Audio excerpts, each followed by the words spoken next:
Em nome do Pai, do Filho e do Espírito Santo. Amém. Infalível Criador, que dos tesouros da vossa sabedoria tirastes as hierarquias dos anjos, colocando-as com ordem admirável no céu, e distribuístes o universo com encantável harmonia. Vós, que sois a verdadeira fonte da luz e o princípio supremo da sabedoria, difundi sobre as trevas da minha mente o raio do esplendor, removendo as duplas trevas nas quais nasci, o pecado e a ignorância. Vós que tornastes fecunda a língua das crianças, tornai erudita a minha língua, e espalhai sobre os meus lábios a vossa bênção. Concedei-me discernimento para entender, a capacidade de reter, a sutileza de relevar, a facilidade de aprender, a graça abundante de falar e de escrever. Ensinai-me a começar e regei-me a continuar e perseverar até o término. Vós que sois verdadeiro Deus e verdadeiro homem, e que viveis e reinais pelos séculos dos séculos. Amém. Em nome do Pai, do Filho e do Espírito Santo. Amém. Bom, gente, então, vamos lá.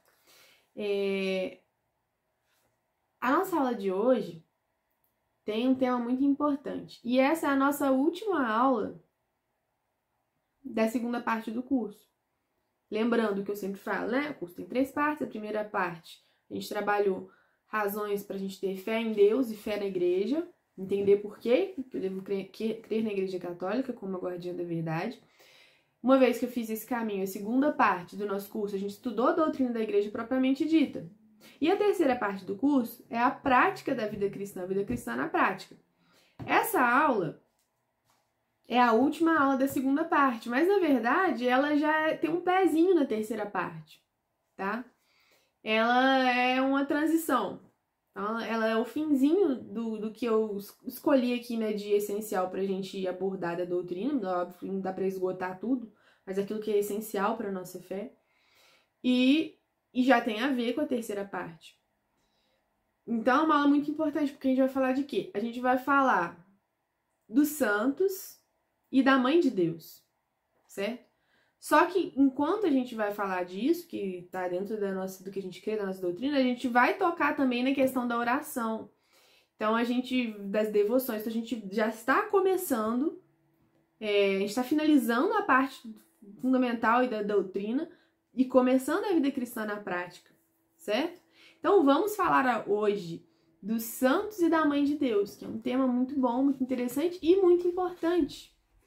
Vide as inúmeras más interpretações desse assunto provenientes dos ataques que a gente muitas vezes sofre dos protestantes, e eu vou explicar para vocês, né? Isso daí. A gente vai ver que é um assunto que é muito mal entendido, as pessoas ficam igual a Torre de Babel mesmo, né? Falando de uma coisa que não é o que a outra tá fazendo. Então fica assim, é aquela confusão. Então vamos lá, qual que é o objetivo da nossa aula? O objetivo da nossa aula é entender o que a igreja chama de santo, em sentido estrito mesmo. O que é o santo? Assim, aquele que ela vai lá e canoniza.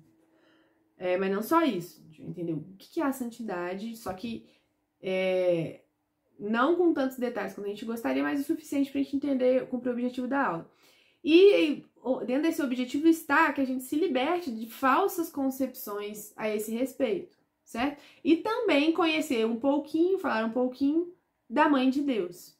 Muito menos do que a gente gostaria, mas o tempo que a gente tem possibilita, certo? Então, para a gente entender bem esse assunto dos santos, da Virgem Maria e tudo, eu vou começar com umas questões iniciais. Então, a gente vai desenvolver alguns raciocínios que são a base para que a gente realmente compreenda essa questão, certo? Então, primeiro a gente precisa compreender esses pontos que eu vou trazer aqui. E aí, entendam que são pontos fundamentais para a compreensão disso, em termos práticos. Então, nessas questões iniciais, a primeira coisa sobre a qual eu quero falar é sobre a oração. Claro que a ideia não é esgotar o assunto, que a gente vai tocar nisso novamente, mas já vamos começar a falar aqui. Então, o que é a oração, tá? Vou falar aqui de forma prática e breve sobre a oração, levantando alguns pontos que são importantes, como eu disse, para entender a aula de hoje. Então, dentro disso daí, nesse sentido, a primeira coisa, o que a gente chama de oração? Então, na cabeça das pessoas vem diferentes coisas quando a gente fala nisso. A gente pensa que oração é isso aqui, Ave Maria cheia de graça, Senhor é convosco, bendita sois vós entre as mulheres, bendito é o fruto. Tem gente que fala,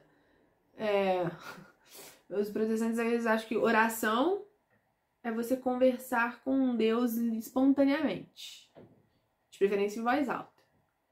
E reza é você repetir alguma coisa pronta. Enfim, as pessoas criam essas várias concepções e não é disso que a gente tá falando, tá? De nada disso.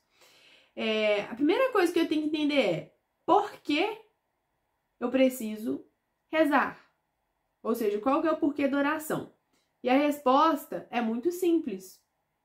A resposta é o amor. Por causa do amor de Deus, do amor que Deus quer que eu tenha, enfim. Vamos entender melhor isso daí. Eu queria fazer vocês pensarem numa coisa que é muito interessante, que é o seguinte.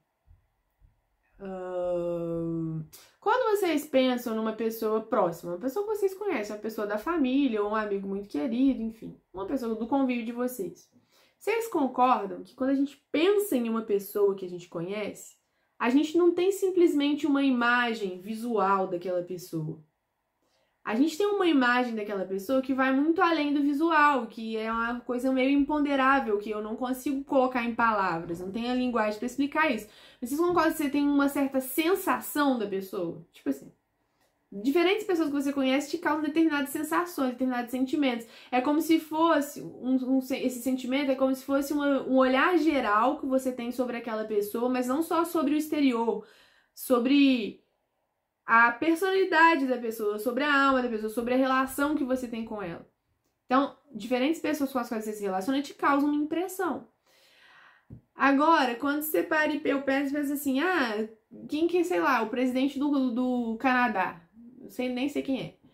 Mas você sabe que existe um cara ou uma mulher que é presidente do Canadá e existe, tá lá em algum lugar, mas eu não conheço, eu não tenho nenhuma impressão marcada em mim dessa pessoa, certo? Apesar de saber que ele existe. Eu estou dizendo isso para vocês pensarem no seguinte. Muitas vezes, e isso acontece infelizmente com grande parte das pessoas católicas, as pessoas que creem em Deus. Ok, eu tenho fé, eu creio em Deus, eu sei que ele existe, eu sei que ele me mandou fazer as coisas assim assado. Mas, às vezes, a sensação que você tem de Deus é a mesma que você tem do presidente do Canadá. Não sei se vocês entendem o que eu quero dizer. Como alguém que eu não conheço, eu sei que existe, tá lá. Entenderam? Mas eu não tenho uma impressão pessoal de Deus em mim.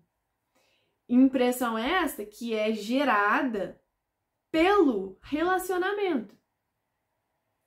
Então, às vezes, você tem uma impressão de uma pessoa lá que trabalha com você, ou que você nem conversa, mas você dá bom dia, que você vê às vezes. Tem uma certa impressão, assim, de leve, mas você não sabe nada sobre aquela pessoa, você não tem intimidade.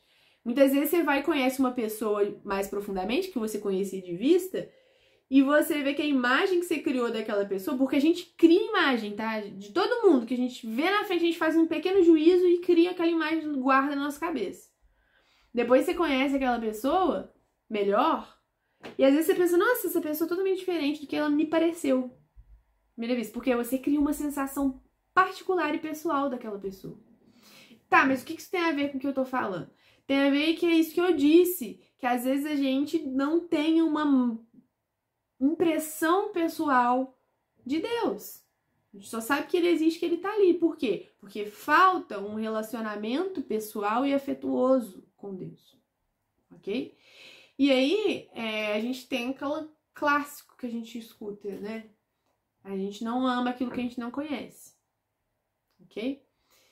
E às vezes, muitas pessoas, infelizmente, às vezes fazem muitas práticas exteriores, fazem as coisas assim, até defendem algumas coisas dentro da igreja, uma certa ortodoxia dos costumes e tudo, mas às vezes, na vida, na prática, não tem um relacionamento mais íntimo com Deus, ou seja, não tem um amor vivo, que não é só um amor de palavras, mas um amor que realmente tá no seu coração, tá?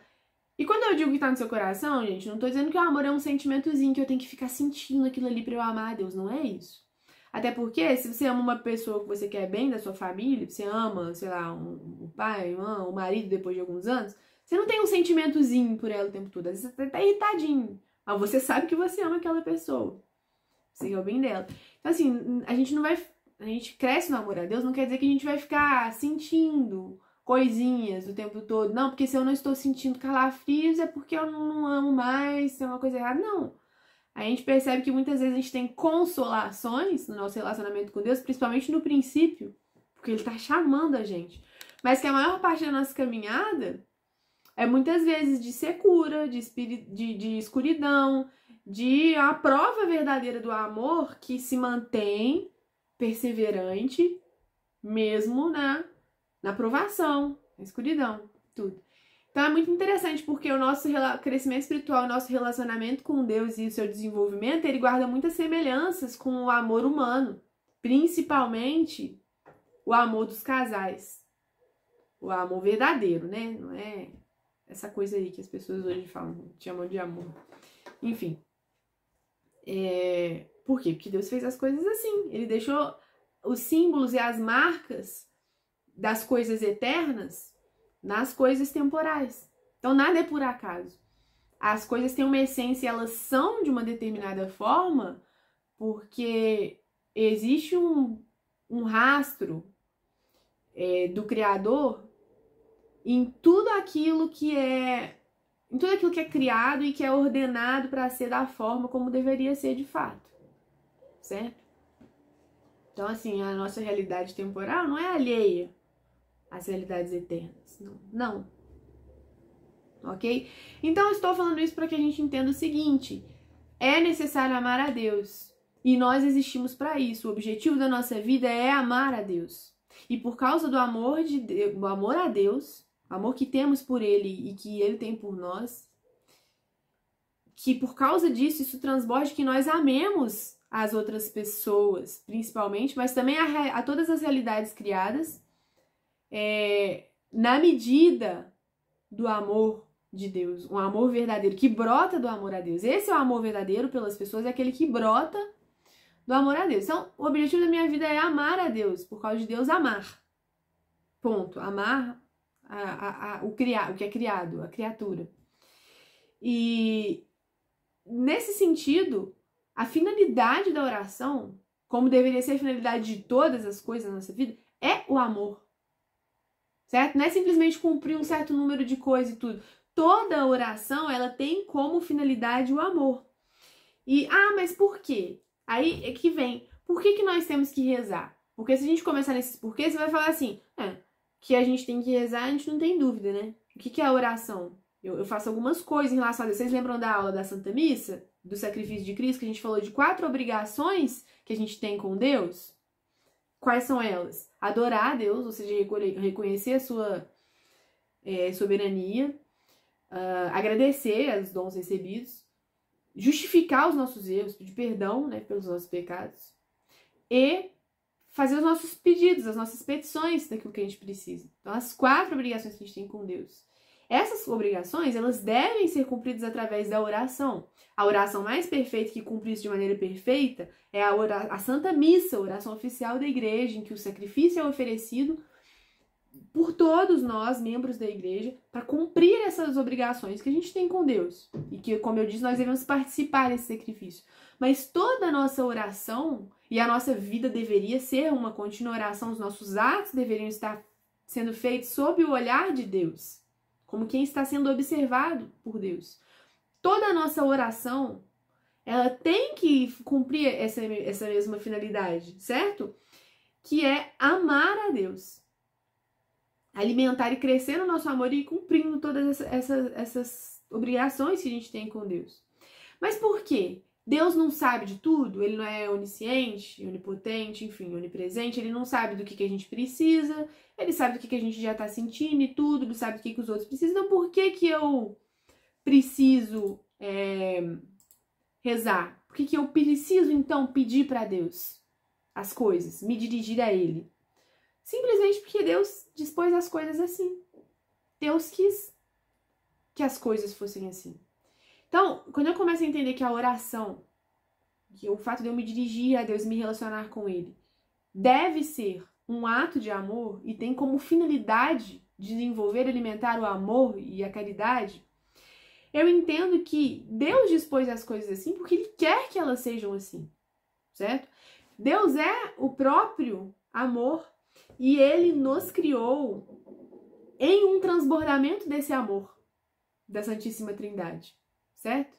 Ele transbordou o seu amor em outros seres livres que queriam que o amassem de volta, que pudessem compartilhar daquela vida divina, daquela felicidade eterna, de maneira livre, certo? Então, ele nos criou nesse transbordamento de amor e, da mesma forma que ele nos criou, não nos criou isolados, nos criou muitos, porque ele quis que nós também amássemos uns aos outros. A gente não pode perder de vista esse princípio básico, a razão da criação, o amor. A razão do nosso relacionamento mútuo, da codependência que a gente tem uns dos outros, é que Deus quer o amor entre nós, certo? Então, o que o Jesus ensinou? Quando a gente vai resumir os ensinamentos de Cristo, que é o meu mandamento? Que vos ameis uns aos outros, como eu vos amei, ou seja, como Deus amou, de forma totalmente gratuita, certo? Então a gente não pode perder de vista que o mandamento de Cristo, em relação de nós, em relação a Deus, em relação aos outros, é o mandamento do amor. E a oração não é nada mais do que isso. E então Santa Teresa d'Ávila, nossa mestra da oração, ela dizia uma coisa, eu não lembro as palavras que ela usou, posso estar falando errado, mas o sentido é o mesmo. Ela falava sobre a oração, que a oração é um trato afetuoso com quem a gente sabe que nos ama, certo? Ou seja, é uma conversa íntima, um trato afetuoso, um relacionamento com alguém que a gente sabe que nos ama, que a gente tem certeza que nos ama. Então é essa troca de afetos com Deus, essa manifestação de afetos com Deus, essa confiança verdadeira em Deus, ok? Então, dessa forma, a oração, ela é sempre sair de si. Oração não é eu girando em torno do meu umbigo e das minhas necessidades, do que eu quero que Deus faça por mim nessa vida, não. A oração é sair de si. E Deus quis que nós nos dirigíssemos a Ele. Ele quis, Ele dispôs as coisas assim, adorando, pedindo, agradecendo e justificando, como a gente viu. Só que a gente tem que entender que o que toca o coração divino na oração não é uma determinada repetição de atos, de palavras, enfim, não é simplesmente eu cumprir aquilo para eu me livrar daquilo como obrigação. Não, o que toca o coração divino na oração é o amor. E é isso que nós precisamos entender. O que move o coração de Deus é o amor. Aí a gente fica assim, por que tem umas orações que são mais eficazes que a outra? Por que o Padre Pio rezava, curava um monte de gente, fazia milagre? Porque ele amava muito, é por isso. Certo? Por que quando Nossa Senhora pediu para Jesus transformar água em vinho, ele adiantou os planos divinos? Porque quanto amor que a gente não acha que existia naquele pedido? Amor dela por Jesus, amor dela pelas pessoas que estavam ali. Então, é a sinceridade da oração, a sinceridade que brota do amor que move o coração de Deus. Então, é por isso que algumas orações são mais atendidas que as outras. E qual que é uma das coisas que mede esse amor presente ali? É a confiança. Porque como é que eu amo quem eu não conheço? Como é que eu confio em quem eu não conheço? E como é que eu não confio em quem eu conheço e amo e sei que é bom? Entenderam? Uma coisa tá ligada na outra. Então, gravemos isso. O que move a oração, o que toca o coração de Deus é o amor. Então, o que deve estar presente na minha oração, o que é essencial? Sem aquilo, não é aquilo. É o amor. Isso é o mais essencial da oração.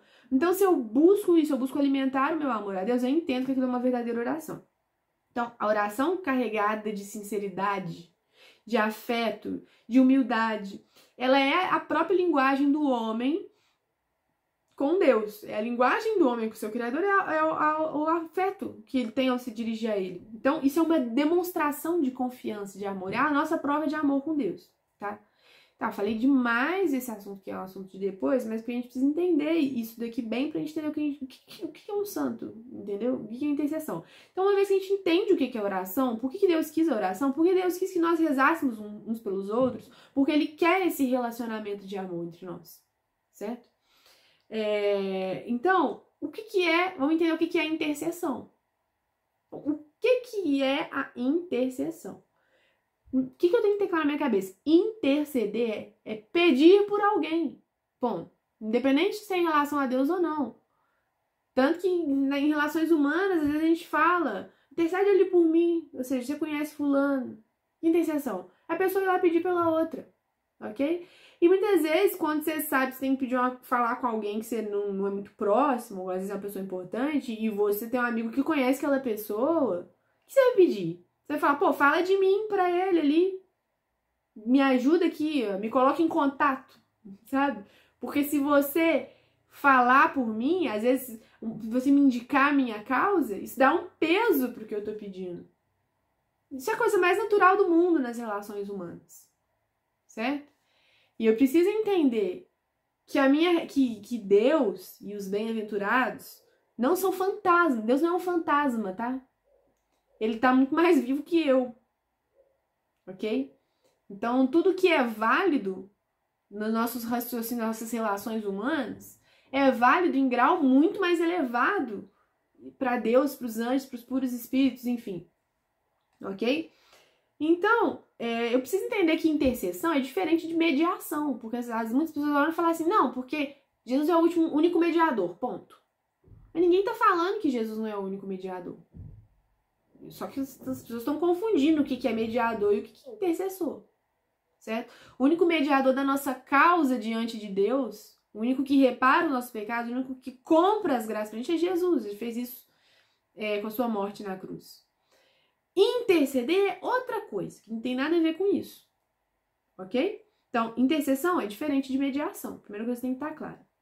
Então, agora vamos entender, beleza, por que eu tenho que rezar uns pelos outros? Nós já falamos do mesmo amor que Deus quer ver em nós por eles, Ele quer se alegra em ver que nós temos um pelos outros. Afinal, Ele não disse amai-vos uns aos outros?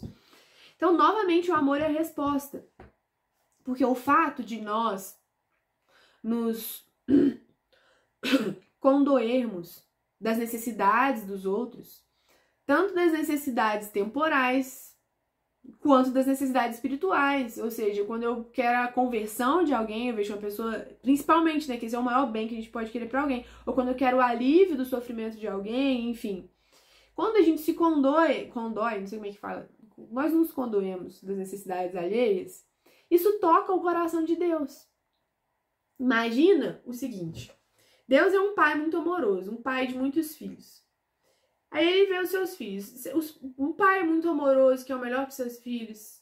Ele gosta de ver os seus filhos brigando, se odiando e tudo. Nada causa mais sofrimento para um pai bom, amoroso, do que ver os filhos ou se digladiando ou se ignorando, indiferentes uns aos outros. E nada causa mais amor ao coração de um pai afetuoso do que ver o amor entre os irmãos, entre os seus filhos. Ver que eles se amam e se apoiam mutuamente. Isso traz muita alegria para o coração de um pai. Porque isso é um exercício do amor, do sair de si. Então, imagina Deus, que nos mandou amar uns aos outros como Ele. Imagina o que Ele não espera de nós. Que cada um saia de si e se dirija a Ele, e se dirija ao próximo, e se doe, seja servo. Então, ele é como esse pai que vê que os filhos se amam e se alegra. Imagina agora que um filho que é uma coisa do pai. Um filho mais novo lá. Aí você tem um filho mais velho, que é mais próximo do pai e tudo. Tem a mãe também. E aí, todo mundo vai lá e pede pro pai uma coisa que aquele filho mais novo quer. Todo mundo tá pedindo a mesma coisa, intercedendo pelo outro. E o pai vê o apoio, o amor, o afeto, tudo. Como que não será a disposição para ele de atender esse pedido do que é só o outro lá pedindo? Entendeu? É óbvio, gente, que eu não tô querendo fazer uma analogia direta com a nossa relação com Deus, porque, enfim, Deus é muito, muito mais perfeito que o mais perfeito dos pais. Deus é onipresente, Ele sabe das nossas necessidades, Ele sabe daquilo que é importante. Todas as suas demoras têm uma razão muito grande de ser, da providência, do que é melhor para nós, do tempo certo das coisas e tudo. Guardando todas essas particularidades, diferenças, a gente pode tentar se aproximar um pouquinho disso e entender que alegra Deus ver uns intercedendo pelos outros, certo? Então, por isso que eu peço, uma pessoa pede oração para reza por mim, tô passando por tal situação, não sei o quê, certo? E uma coisa que mostra pra gente como que a intercessão é importante, como que algumas orações, algumas pessoas podem alcançar graças em determinados quesitos. Um exemplo, lá na carta de São Tiago, no capítulo 5, versículo 16 e 17, São Tiago, ele resgata e ele relata um acontecimento da vida do profeta Elias. Então, o que ele fala? Tiago fala assim, ó: a oração do justo tem grande eficácia. Olha só, a oração do justo, ou seja, daquele que está bem diante de Deus, a gente poderia falar do santo, tem grande eficácia. Então, ele já está mostrando pra gente que algumas orações têm mais eficácia que as outras. É evidente. Aí ele fala: Elias era um homem pobre como nós e orou com fervor para que não chovesse sobre a terra. E por 3 anos e 6 meses não choveu. Orou de novo e o céu deu chuva e a terra deu seu fruto. Então, o que mostra pra gente aí? O poder da oração do profeta Elias, que era um homem, mas que a oração dele, que era um justo, tinha um poder de alcançar de Deus aquilo que ele estava pedindo. Isso mostra pra gente muita coisa. A primeira delas é que algumas orações têm mais eficácia que as outras, certo? E também que a influência da dignidade de quem pede é importante. Então, diferentes pessoas conseguem obter diferentes graças. Isso a Escritura mostra pra gente. Outro ponto, que muitos rezando por uma mesma causa.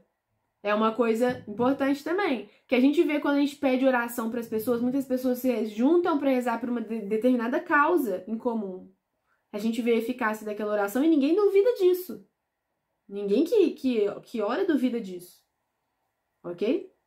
Porque isso mostra pra gente que mais gente pedindo a Deus traz mais eficácia para a oração, certo? Outra coisa, quando uma pessoa é muito devota ou muito bondosa e tudo, o que a gente faz? A gente sempre pede oração daquela pessoa, não é? Ai, reza por mim para ela.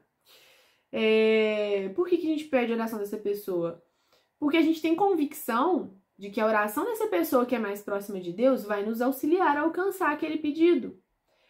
E a gente tem como exemplo aí, vamos por exemplo, o Padre Pio, gente. Por que eu falo do Padre Pio? Porque o Padre Pio é um santo do nosso tempo, com milhares de testemunhas e registros incontestáveis, não só de graças de conversão, mas de milagres, para aqueles que poderiam dizer, como muitos diziam, não, que essas coisas aí de milagre é coisa que esse povo inventava, né? Na Idade Média era todo mundo maluco, porque as pessoas acham que todo mundo ficou por, sei lá, 15, 16 séculos dormindo dentro de uma caverna, nas pedras lá, de repente todo mundo acordou, tecnologia. Pronto, brotou tudo assim. Mas enfim, para as pessoas que gostam de falar isso, não, são invenções, lendas, né, daquele tempo, que as pessoas inventavam milagres. Nem Jesus não também, os milagres de Jesus, eles são só alegorias para explicar. Tem essas heresias aí. Então, Deus, para calar a nossa boquinha, ele mandou o Padre Pio, algumas décadas atrás. O Padre Pio, com seus milagres, incontestáveis registros, relatos médicos, avaliações, enfim, inúmeras testemunhas. Aí ele tem milhares de pessoas que antes eram totalmente contrárias e zombavam dizendo uma coisa, mas, enfim, quem não quer acreditar vai continuar achando, igual o milagre de Fátima é um fenômeno de alucinação coletiva de 70 mil pessoas, tiveram a mesma alucinação na mesma hora, porque, sei, enfim, desculpa. Mas o Padre Pio tá aí pra mostrar pra gente que a oração, a intercessão de uma pessoa muito piedosa e muito santa tem uma grande eficácia, certo? E muitas outras histórias de santo também. Tanto é que não é à toa, gente, que De repente começa a ter um monte de peregrinação. Todo mundo enlouqueceu, né? Ou então as pessoas são uns mentirosos, assim, muito profissional. Porque de repente, um monte de gente começa a ir para um lugar, falar que foi curado. Assim, é impressionante as explicações das pessoas. É uma sequência de fatos, né? Que nem lá em Lourdes. Todos os dias, mais de 100 anos, aquela procissão enorme, um monte de gente, lugar para receber os doentes. É um surto coletivo, onde todo mundo enlouqueceu pelas crendices, né? Aí eles acreditam tanto naquilo que, por uma autossugestão, as pessoas se curam. Enfim, vamos lá. Bom, isso tudo para poder dizer o quê? Que é evidente aí pra gente que algumas particularidades, algumas pessoas ou lugares têm um poder maior na sua intercessão. Porque Deus dispôs as coisas assim, na sua sabedoria, nos seus mistérios, tá? Então, em todos esses casos que a gente falou, é óbvio que eu não penso que é a pessoa que reza por mim, que eu peço ela rezar por mim, que tem o poder de realizar aquilo ali. Ninguém pensa isso. Todo mundo sabe que o poder pertence somente a Deus. E quando você pede oração para uma pessoa, você não tá achando que aquela pessoa vai vir com a sua varinha e realizar o seu pedido, né? A gente sabe que você tá pedindo oração porque você tá pedindo para aquela pessoa pedir para Deus, que quem vai realizar é Deus. Ok? Então, quando você pede oração para uma pessoa, você não tá idolatrando a pessoa e achando que ela é a toda-poderosa, um novo Deus. Ok? Então, a partir dessas coisas aí, óbvio que a gente sabe disso, então a gente tem algumas conclusões. Que são as seguintes. Primeiro, que alguns desfrutam de mais crédito diante de Deus. Isso fica meio claro para nós, né? Alguns desfrutam de mais crédito, assim, de ter a sua oração atendida de maneira mais rápida e eficaz diante de Deus, ok? E outra coisa, a gente sabe também, que Deus não deixa de atender a oração insistente. Basta a gente ver o evangelho lá, as parábolas de Jesus, né? Pedir, achareis e tudo. Daquele cara lá que fica batendo na porta do amigo, que ele tava dormindo e que ele não queria ir lá atender, mas de tanto que ele encheu o saco, ele ia lá e dar o que ele queria. Aí Jesus fala também que até vós que sois maus, sabeis dar coisas boas aos seus filhos. Imagina Deus. Então, ou seja, o poder da insistência na oração é real, ok? Então é evidente que quanto mais pedido, melhor, ok? Beleza, uma vez que a gente colocou todas essas coisas, entendeu tudo isso, demonstrou, viu que é claro e evidente, certo? Aí eu pergunto, qual é a dificuldade de entender a intercessão de quem já está no céu? Entende? De quem está mais próximo de Deus do que nós. Porque o que eu falei até aqui, a gente entende, né? Todo mundo entende. Todos os cristãos, todos fazem as orações, entendem essas coisas, inclusive os protestantes e tudo. Agora, vamos entender qual que é a dificuldade da gente entender a intercessão de quem está no céu. E aí a gente precisa entender o seguinte, que essa dificuldade vem de alguns pontos aí para trás. Que é o seguinte, a gente viu que quando a gente morre, já falou sobre isso, nós somos julgados. A gente vai ou salva a alma ou perde a alma, já vai pro céu, ou pro purgatório para depois ir pro céu, ou vai pro inferno e tudo. Mas a gente crê e sabe, e a igreja sempre ensinou e sempre acreditou que no momento da nossa morte somos julgados, se fomos salvos, vamos pro purgatório ou vamos pro céu. Ou seja, que as almas dos bem-aventurados já desfrutam da presença de Deus, da visão divina, já estão no céu. Ok? A maior parte dos protestantes, não pode dizer todos, porque eles não têm unidade na sua doutrina,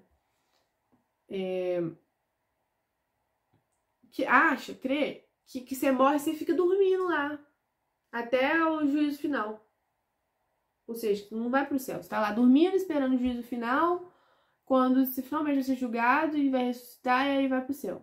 Então só aí a gente já consegue entender que óbvio que não faz sentido essa discussão, ninguém vai entender como é que o outro tá pedindo intercessão ou rezando para um santo e tudo, se o outro pensa que ele tá dormindo e não tá no céu junto com Deus, entenderam? Que é uma falácia do espantalho aí, que um fica atacando uma coisa que não é o que o outro tá... exatamente o que o outro crê.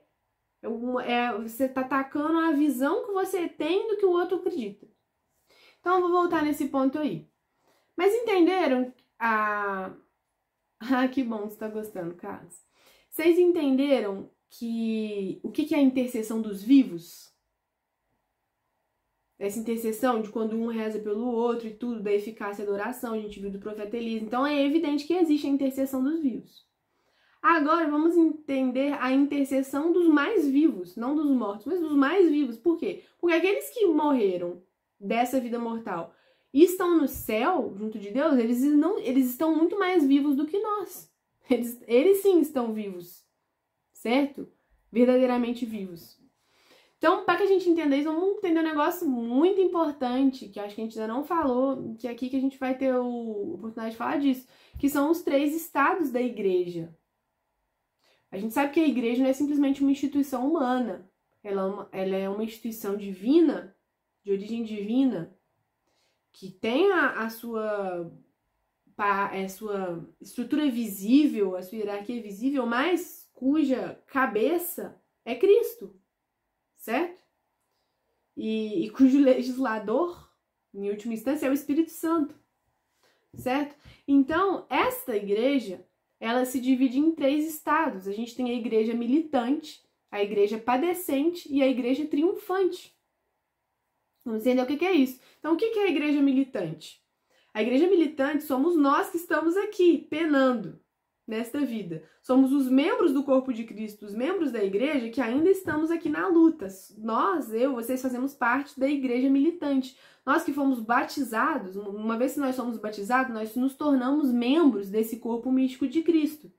E fazemos parte da igreja militante, ok? Aqueles que já deixaram essa vida, salvaram as suas almas, mas ainda não estão prontos para estar na presença de Deus na bem-aventurança, precisam de um período de purificação, de mudança de mentalidade ali da sua alma. Esses que estão nesse período de purificação que a gente chama de purgatório são o que a gente chama de igreja padecente, mas eles são membros da igreja de Cristo. As santas almas do purgatório estão no estado da igreja que a gente chama de igreja padecente, estão padecendo as suas penas no purgatório. E aqueles que, uma vez que já se configuraram totalmente a Cristo, seja ainda nessa vida, ou seja, terminando essa configuração no purgatório, esses que já se configuraram a Cristo e entram na bem-aventurança eterna, entram no céu, na presença de Deus, esses fazem parte da igreja triunfante, certo? Então, igreja militante somos nós, igreja padecente, as santas almas do purgatório, e igreja triunfante, os bem-aventurados que estão no céu, eternamente felizes na presença de Deus, ok? Então, esses 3 estados da igreja formam uma única igreja. E isso é muito bonito e muito reconfortante, porque nós, 3 estados da igreja, estamos unidos numa união profunda de amor, unidos a Cristo, que é a nossa cabeça, ok? E Gisele, você quer falar?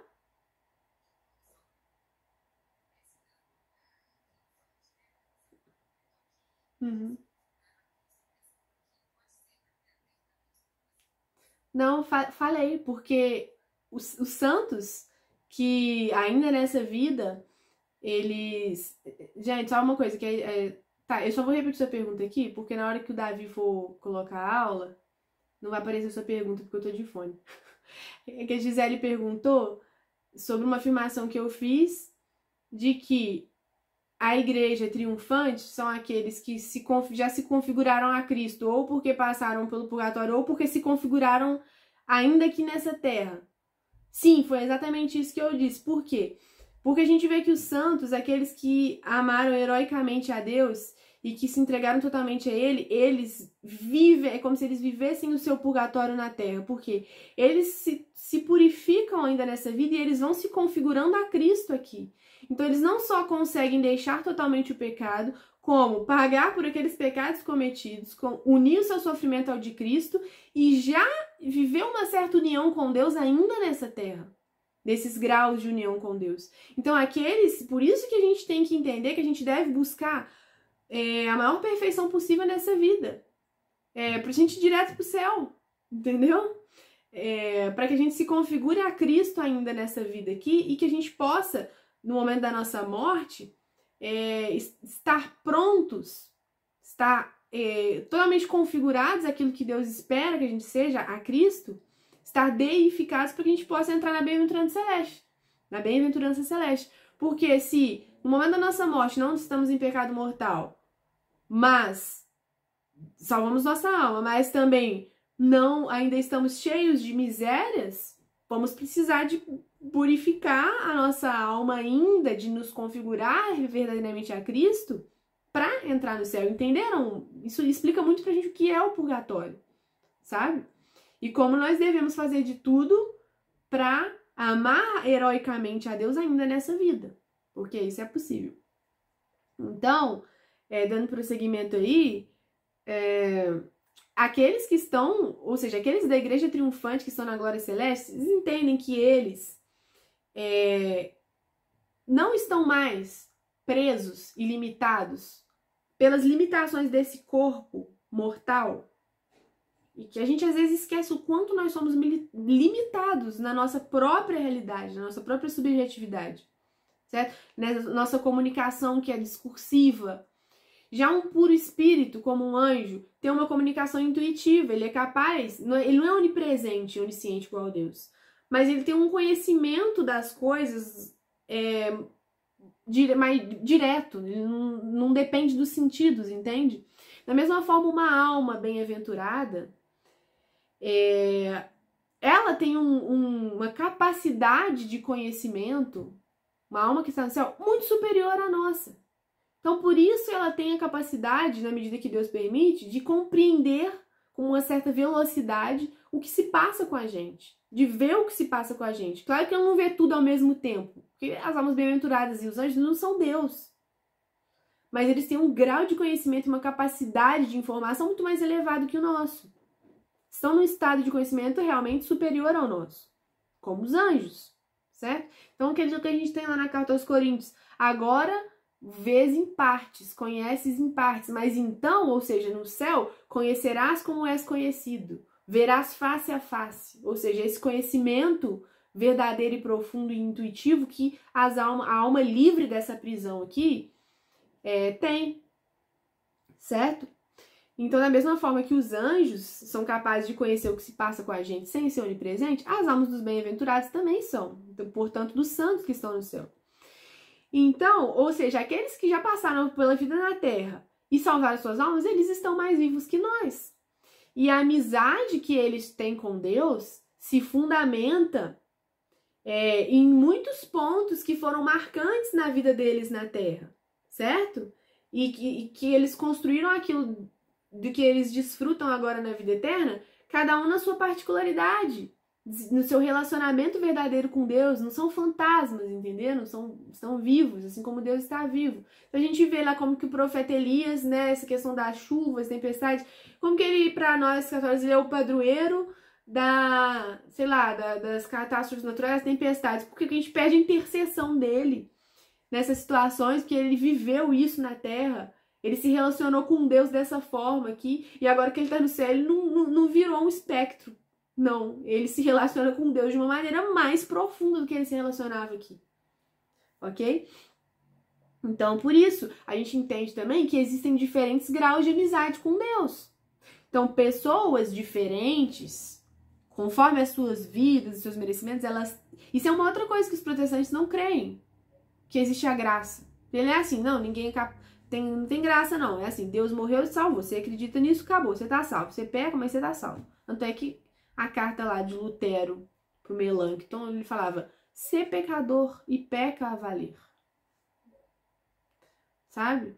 Então, assim, Nós cremos, e a igreja sempre creu, desde os princípios do cristianismo, que existe, Deus nos salva, sim, mas existe a graça de Deus que age em nós e que nós correspondemos a ela. Então, existe a santidade, ou seja, existe um progresso na vida espiritual. Não é sim ou não, não é binário, sabe? 0 ou 1.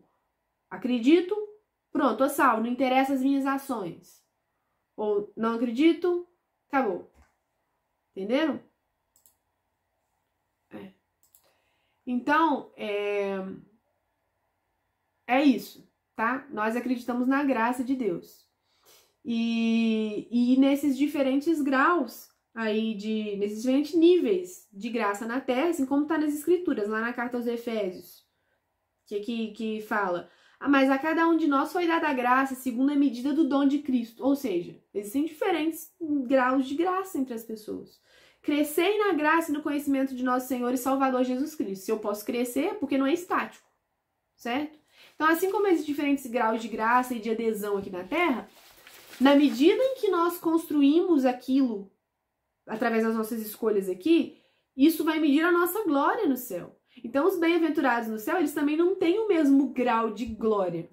Então, né, como a gente estava falando, assim como aqui na Terra a gente tem diferentes níveis de graça, né, conforme a liberalidade divina e a correspondência da alma, no céu a gente tem diferentes graus de glória, diferentes moradas. Na casa de meu pai tem muitas moradas, certo?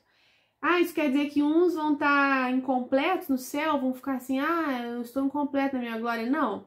Uma forma da gente entender isso, uma analogia muito boa é assim. É como se eu aqui, quando eu estou construindo a minha eternidade, eu estou construindo um vaso, certo? Um vaso. Esse vaso, o tamanho desse vaso vai ser a medida da minha generosidade, da minha correspondência à graça de Deus. Eu salvei minha alma, estou no céu. Cada um tem o seu vaso lá, que construiu aqui. Deus vai encher totalmente o vaso de todo mundo, até transbordar. Isso significa que todo mundo vai estar plenamente satisfeito no céu. Embora uns tenham uma capacidade maior de experimentar Deus, de viver a vida divina. Então, isso são os diferentes graus de glória. Não quer dizer que alguém vai estar insatisfeito, até porque a bem-aventurança eterna é a plena, é ter tudo o que deseja, certo? E desejar o que deve, que é Deus. É querer Deus e ter, na medida que quer. Nunca tem aquele fastio da saciedade e nem aquela dor da ausência. É a medida perfeita. Isso é a bem-aventurança eterna, certo? Então, só que existem diferentes graus de glória. Agora, vamos entender então o seguinte sobre os santos. Quando a gente está falando em santos de uma maneira geral, o que é isso? Bom, aqueles que já estão no céu, junto de Deus, certo? Desfrutando já da bem-aventurança eterna, eles são santos. Então, nesse sentido, todos os que estão no céu, junto de Deus, são santos, certo? A nossa caridade fraterna, a nossa amizade que a gente cultiva com as pessoas aqui na Terra, essa amizade, essa caridade fraterna, elas não terminam quando a gente passa dessa vida para vida eterna. Muito pelo contrário, ela se fortalece.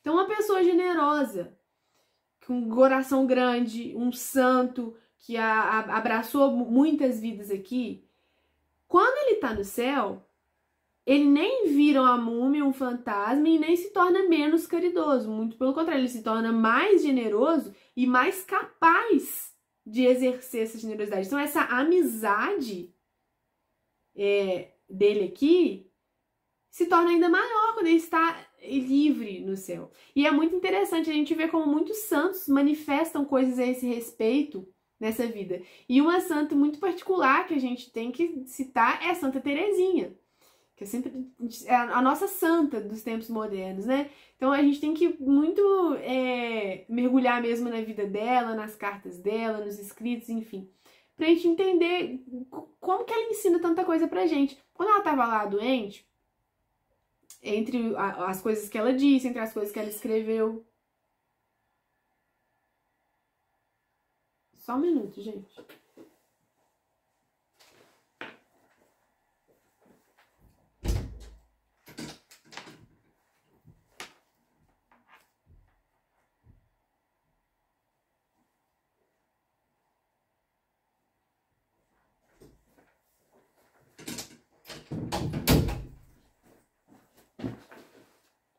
Desculpa, gente, é que eu sou meio traumatizada, porque uma vez entrou rato aqui em casa, na cozinha, né? E eu ouço um barulho e eu acho que é um rato. Enfim. Paulo tá falando de Santa Gema Galgani. Não sei exatamente ao que você tá se referindo, mas provavelmente alguma coisa nesse sentido, né? Eu sou muito devota de Santa Gema. Enfim, mas o que eu tava dizendo de Santa Teresinha é que quando ela tava lá doente e tudo, uma das coisas que ela falava constantemente era: eu vou passar o meu céu fazendo bem na terra. Então ela falava assim: vocês acham que eu vou ficar lá no céu parada voando igual um anjinho? Falava com as irmãs: me aguardem. Porque quando eu falava inclusive com os irmãos seminaristas que ela trocava correspondência: me aguardem, porque quando eu finalmente deixar essa vida, eu não vou mais estar presa nas paredes do Carmelo e nessa cama, eu vou poder, enfim, voar com você para as missões e estar em todos os lugares, não em todos os lugares como Deus, mas eu vou poder ir a todos os lugares e exercer a minha influência do meu amor e implorar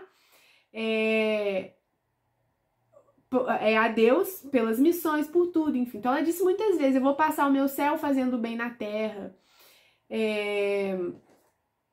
Que quando eu finalmente for, ela falava: eu não morro, entro na vida. Quando ela tava nas portas da morte, ela falou: não morro, entro na vida. Então eu vou finalmente demonstrar o meu amor por aqueles que eu amo e tudo.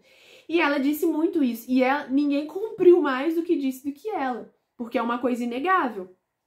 Santa Teresinha em vida, ela era uma ilustre desconhecida. E ela era tão desconhecida que ela era desconhecida até das religiosas que viveram anos com ela no convento. No sentido de que, externamente, para a maior parte das pessoas, ela era uma pessoa mais do que comum.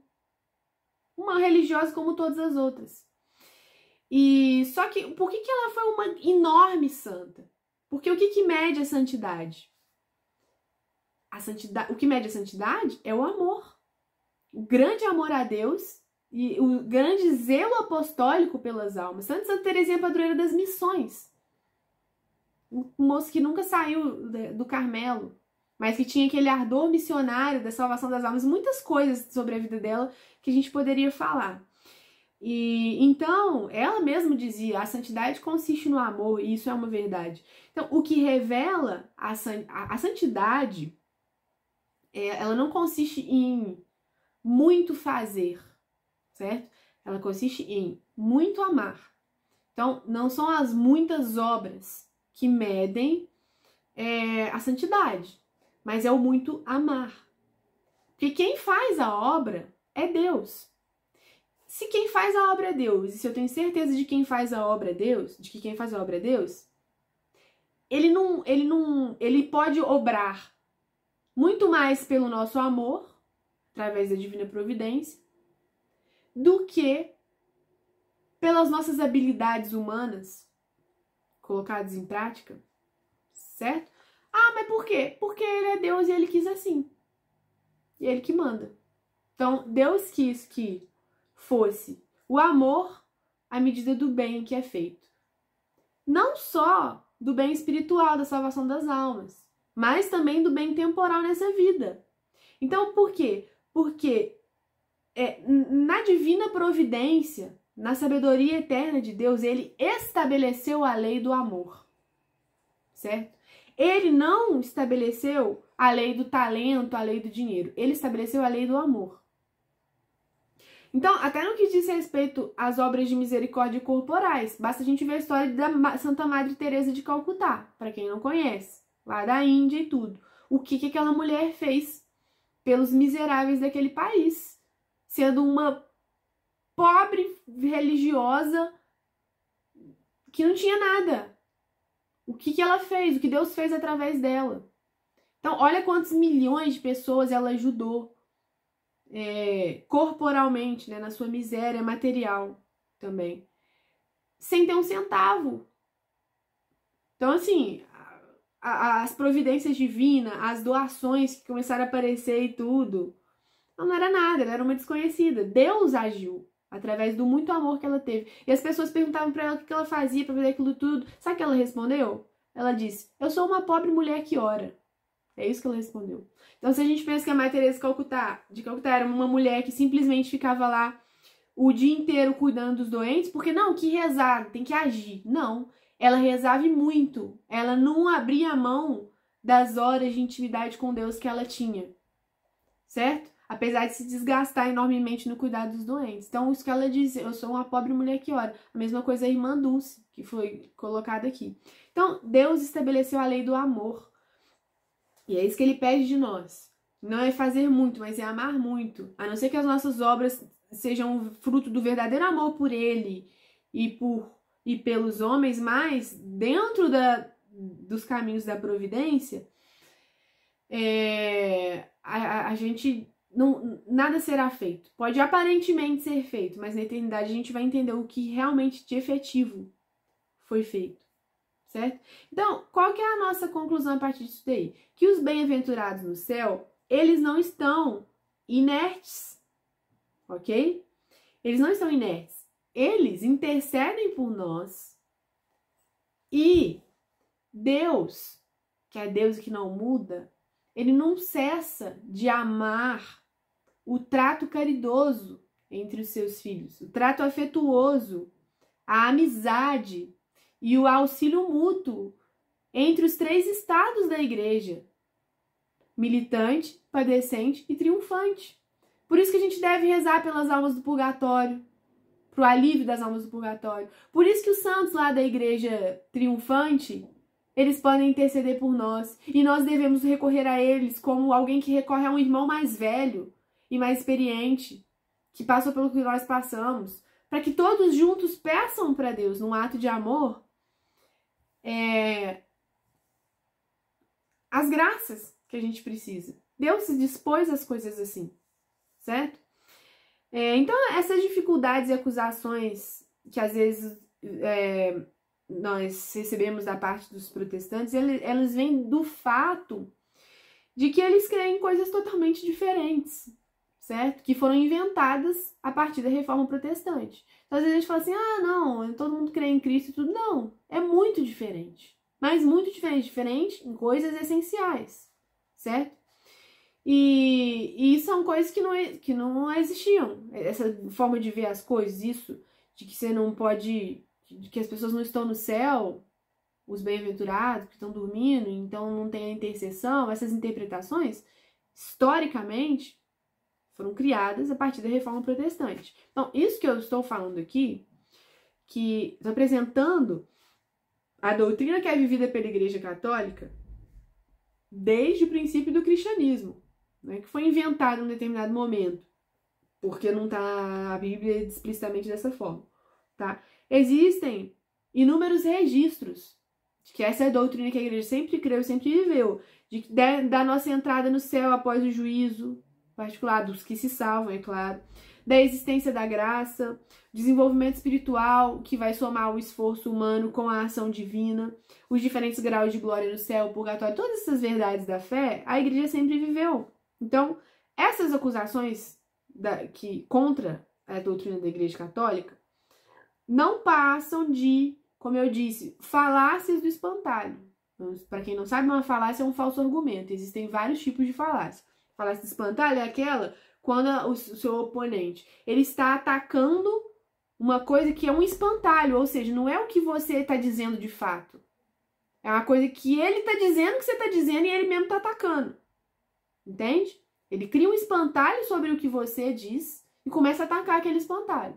Então, é isso que acontece. Então, eles atacam a doutrina dos santos, da intercessão dos santos na igreja, a partir de suas próprias premissas, e que são absolutamente distintas daquilo que a Igreja Católica sempre creu e ensinou.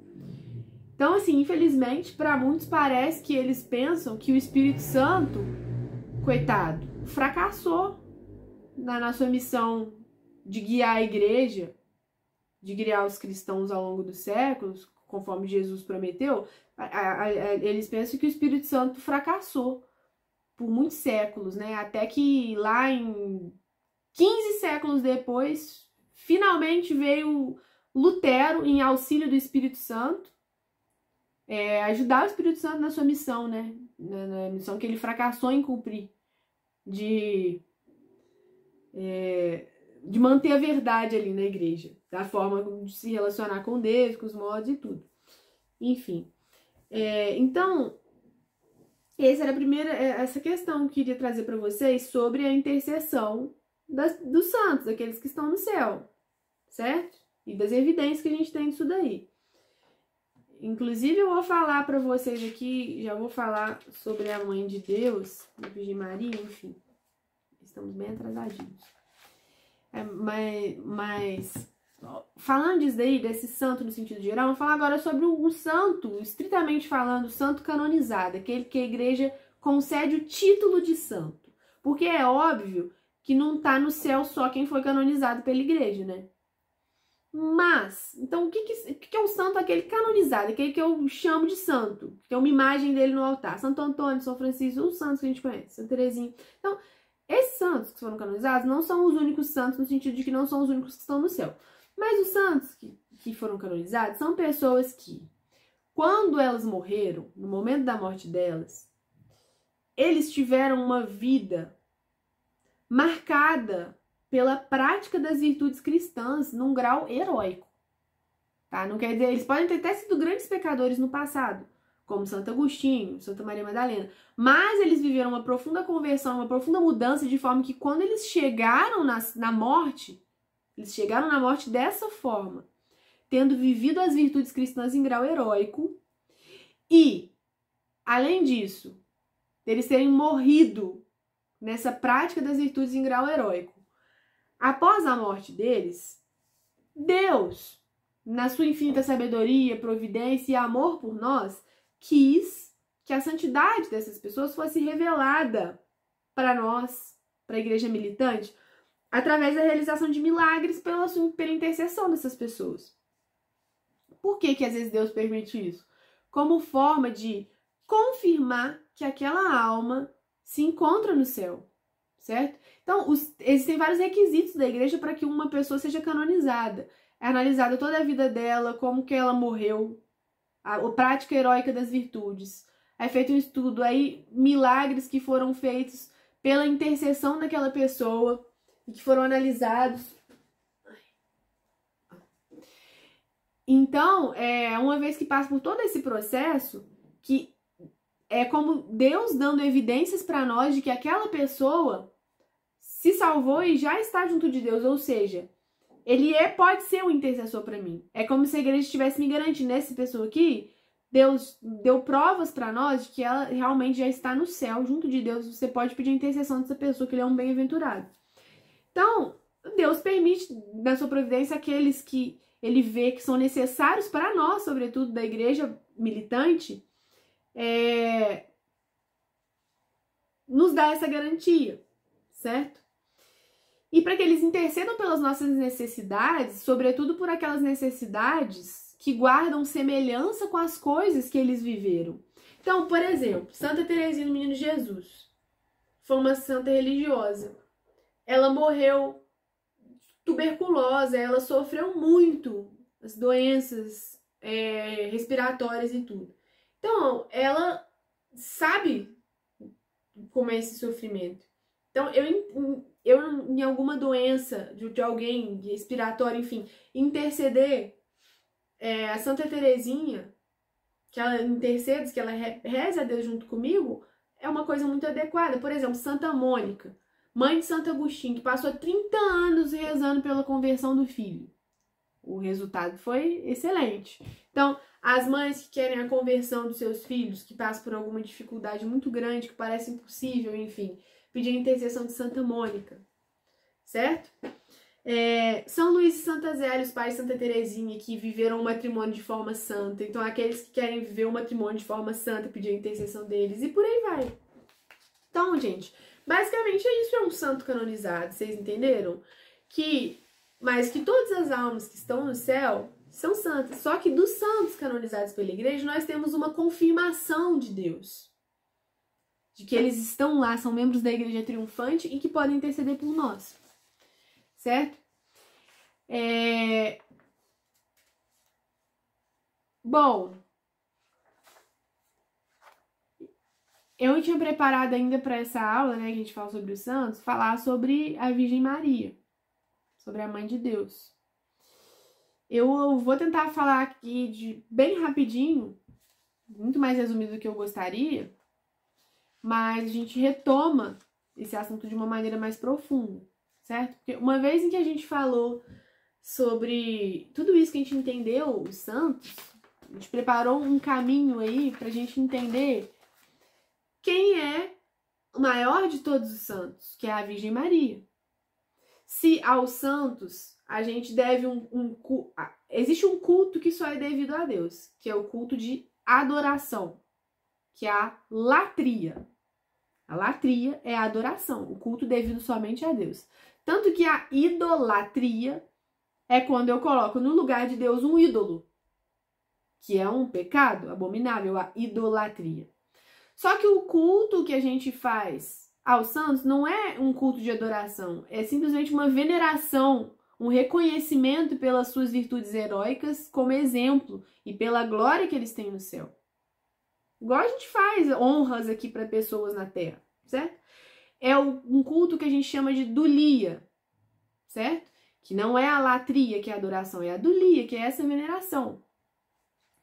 Só que para a Virgem Maria é devido um culto chamado de hiperdulia.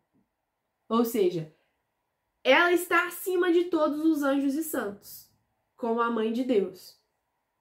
Obviamente que não é um culto de adoração, volto a dizer, um culto de veneração, igual a gente faz honras para as pessoas que estão na Terra. A gente pode honrar a dignidade, as virtudes heróicas, aclamar as virtudes heróicas de alguém que venceu, que está no céu, que está na glória, que está recebendo o prêmio dos seus merecimentos. Nós podemos honrar uma pessoa, certo? Então, uma coisa que talvez muitos não saibam, e que aí eu já vou falar do que eu mandei para vocês hoje. Eu mandei lá a foto de um pedaço de um papiro. Por quê? Para contar para vocês o seguinte: existe uma oração que muitos já devem ter ouvido, porque é uma oração muito presente na liturgia da igreja, que é a seguinte: a vossa proteção recorremos, Santa Mãe de Deus, não desprezei as nossas súplicas em nossas necessidades, mas livrai-nos sempre de todos os perigos, ó Virgem gloriosa e bendita. Essa oração, olha o que essa oração faz, chama a Virgem Maria de Mãe de Deus, tá pedindo a intercessão dela, pedindo para ela proteger e livrar das necessidades, dos perigos, chama ela de Virgem gloriosa e bendita. Essa oração sempre esteve presente na história da igreja, na liturgia, desde muitos séculos. E em 1927 foi encontrado um papiro no Egito com essa oração. E que esse papiro data, muito provavelmente, do século III. Sabem o que significa o século III? Significa o ano de 200 e pouco. Dos primórdios do cristianismo. Então essa é a oração à Virgem Maria mais antiga que se tem registro. Que mostra pra gente como que essa devoção a Maria e esse título de Mãe de Deus é muito antigo. Inclusive, no concílio de Éfeso, que é do ano de 431, ou seja, século V, foi oficialmente proclamada a Virgem Maria como Mãe de Deus. Oficialmente, no concílio das igrejas. Algo que a devoção dos cristãos já praticava, certo? Por que eu estou trazendo isso para você? Pra gente ver que isso nem não foi alguma coisa que, sei lá, a igreja inventou, quando teoricamente assumiu o poder das nações, as coisas que a gente escuta, mas enfim. Então, se os santos foram aqueles que amaram mais a Deus nessa vida, que atingiram um maior heroísmo na sua virtude, se eles se esses santos que foram mais heróicos, eles gozam no céu de maiores benefícios junto a Jesus, o que a gente vai esperar, o que a gente pode dizer da própria mãe de Jesus, certo? Então, a gente precisa entender o seguinte, que cada detalhe na vida de Cristo foi uma escola de perfeição para nós. Então, tudo na vida de Cristo, cada detalhe, foi perfeito e foi pensado por Deus desde toda a eternidade. Então, todas as relações de Cristo foram perfeitas, certo? Então, a relação de Jesus com a sua mãe, obviamente, foi a mais perfeita relação entre mãe e filho que poderia existir. É óbvio que Jesus foi o filho mais perfeito, mais obediente e mais amoroso de todos os filhos. E como ele era Deus, é evidente que era Deus. Como que Deus perfeito vai obedecer, se submeter a alguém que não tivesse toda a perfeição que uma criatura pode ter? Uma criatura, não Deus, certo? Então é evidente que Deus preparou para si a mais perfeita de todas as mães. Assim, é esperado, é quase óbvio, ok? Então, se Deus quis submeter a sua alma, tá? Não é só o seu corpo, igual ele submeteu quando ele morreu, não. É Deus quis submeter a sua alma humana a uma criatura. Essa criatura precisava ser a criatura mais perfeita possível. Então, ele preparou para si uma mãe adequada. Uma mãe a qual ele concedeu todas as graças possíveis e que ela, na sua fidelidade, correspondeu a essas graças. Porque ela não deixou de ser livre pela abundância de graças que ela recebeu. Eu já falei isso aqui. Uma das graças, dos privilégios de Nossa Senhora, em previsão dela ser a mãe de Cristo, foi o fato dela ter nascido sem a mancha do pecado original. Ou seja, a Virgem Maria foi concebida em estado de graça. Ela veio ao mundo em estado de graça.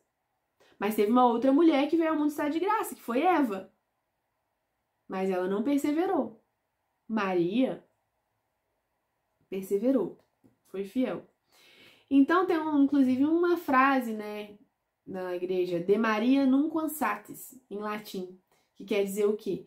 Que de Maria nunca se dirá o suficiente. Nunca se dirá o suficiente do quanto ela é elevada diante de Deus, certo? Então, São Luís Maria Grignon de Montfort diz lá no Tratado da Verdadeira Devoção à Virgem Maria, que Deus juntou todas as águas e chamou de mar, e juntou todas as graças e chamou de Maria. Então, é como se Deus, na sua perfeição, tivesse esgotado, assim, todas as perfeições que ele queria e podia conceder a uma criatura, todos os graus de virtude, de perfeições, de dons que ele poderia conceder a uma criatura, ele concedeu à sua mãe, certo? Então, eu queria recomendar para vocês, porque é fundamental a devoção à Virgem Maria. Deus quer que nós sejamos devotos da Virgem Maria, certo? Ele quis assim, ele quis que ela fosse o canal da graça. Ele quis que ela fosse o canal da salvação. Ele quis entrar no mundo através dela. Ele não precisava. Vocês já pensaram que Deus, para se fazer homem, ele não precisava ter nascido de uma mulher do jeito que a gente nasce? Não precisava. Ele poderia ter feito isso de várias formas. Ele é Deus, certo? Mas ele quis fazer dessa forma e não foi à toa. Então tem um livro maravilhoso de Santo Afonso de Ligório que chama Glórias de Maria. Então eu recomendo, assim, muito esse livro para a gente conhecer melhor quem é a Virgem Maria, quem é a Mãe de Deus, certo? E alimentar nossa devoção a ela.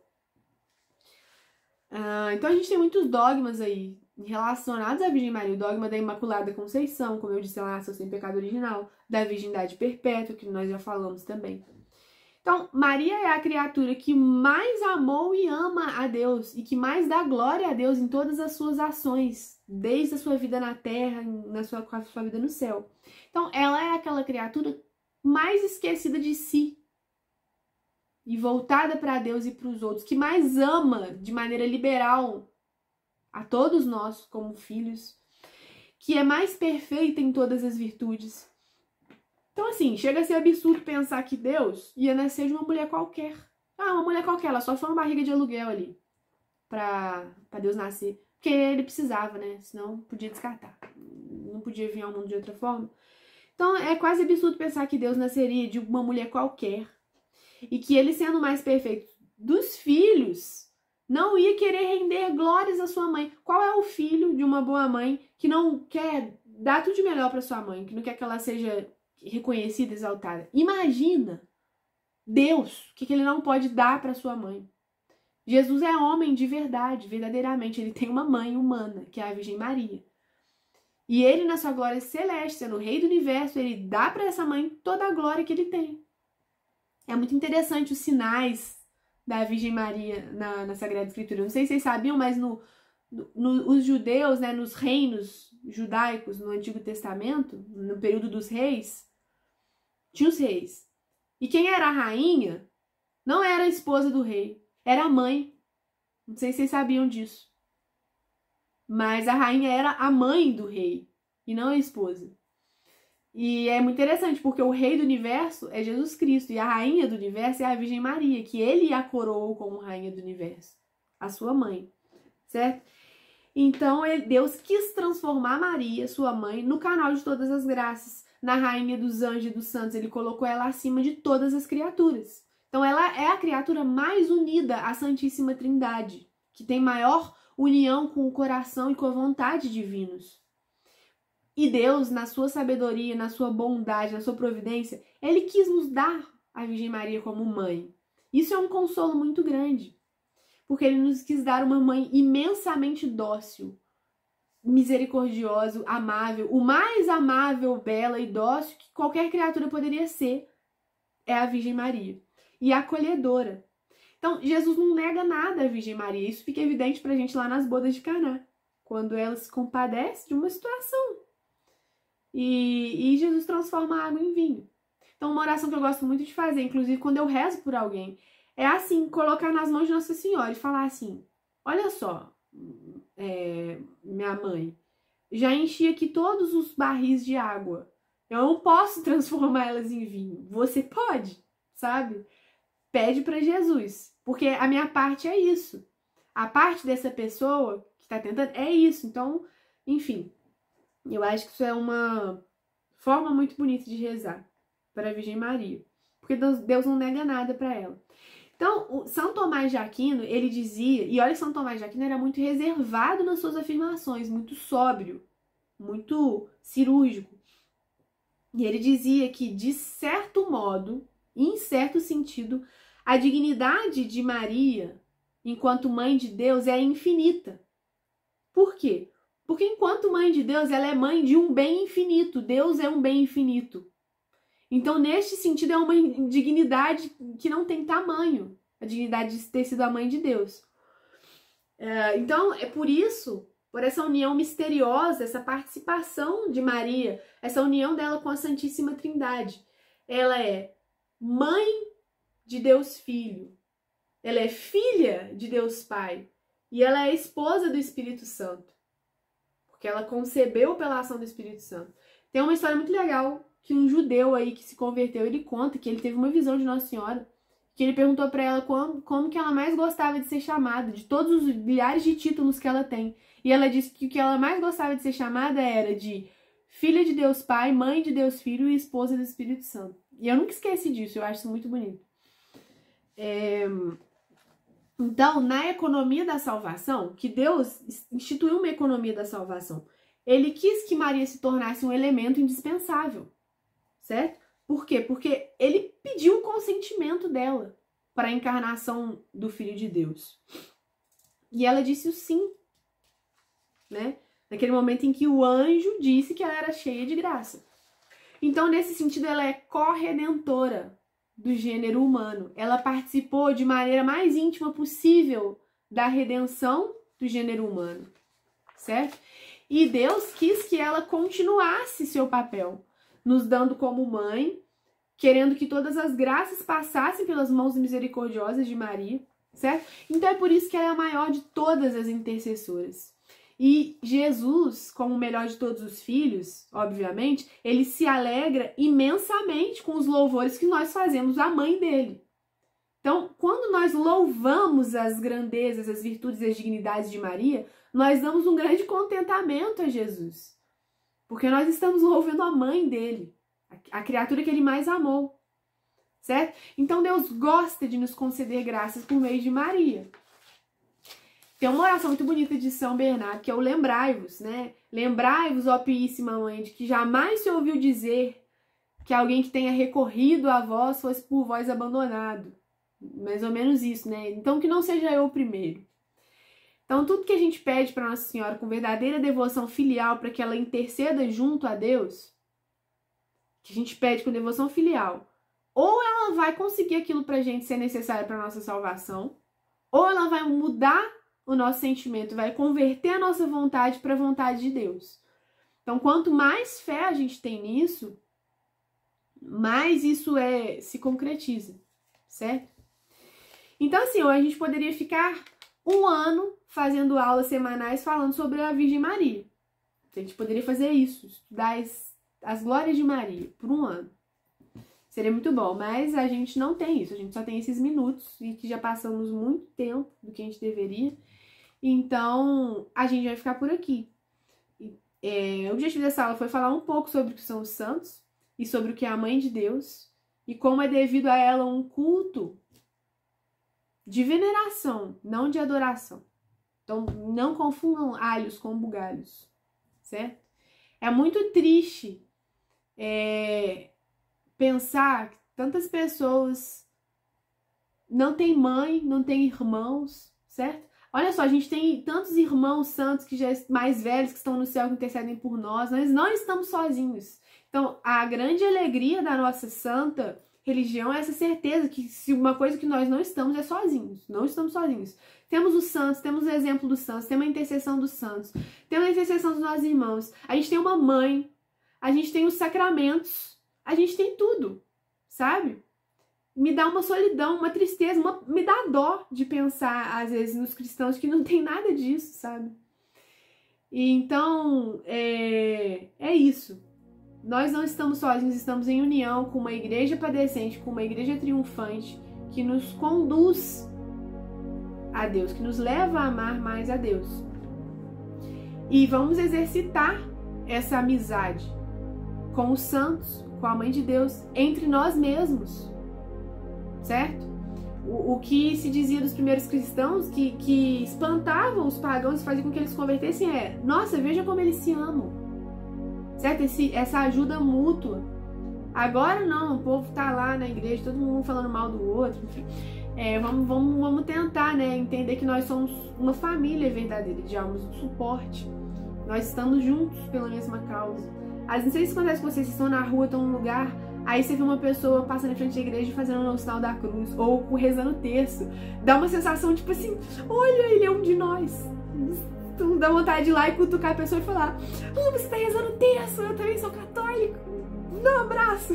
Não sei se vocês já tiveram essa sensação, mas enfim, é isso. Nós temos essa unidade, essa grande amizade que nos dá essa alegria. Santa Teresinha, ela é tão fofa, ela falava assim, ela falou assim uma vez, coitada da Virgem Maria, ela é a única que não tem uma Virgem Maria pra amar. Então, tipo assim, é verdade, né? A Nossa Senhora é a única que não tem uma mãe tão amorosa pra amar. Mas enfim, é isso, gente, que eu queria trazer pra vocês hoje. Então, vamos finalizar. Vou pegar uma oração aqui, porque esse livro, Glória de Maria, é tão maravilhoso que cada capítulo pequenininho, Santo Afonso fala uma coisa e ele bota uma oração. Tem uma oração a cada 3 páginas, uma oração muito bonita, né? Então, vamos finalizar a nossa aula de hoje fazendo uma oração à Virgem Maria, que eu peguei aqui alguma, não sei exatamente qual. Uma oração à Virgem Maria, certo? E que a gente possa buscar alimentar esse amor, essa devoção à mãe que a gente tem, que nos foi dada por Jesus, certo? Então vamos lá, em nome do Pai, do Filho e do Espírito Santo. Ó Rainha e Mãe de Misericórdia, que concedeis as graças a todos aqueles que vos invocam com tanta liberalidade, porque sois Rainha, e com tanto amor, porque sois nossa Mãe amantíssima. A vós hoje me encomendo eu, tão pobre de merecimentos, como carregado de dívidas para com a divina justiça. Em vossas mãos, ó Maria, está a chave das misericórdias divinas. Não olvideis a minha penúria e não me abandoneis em minha pobreza. Sois tão liberal com todos e acostumada a dar mais do que vos pedem. Mostrai a mesma liberalidade em meu favor. Protegei-me, Senhora minha, eis o que vos peço. Nada receio se me protegeis.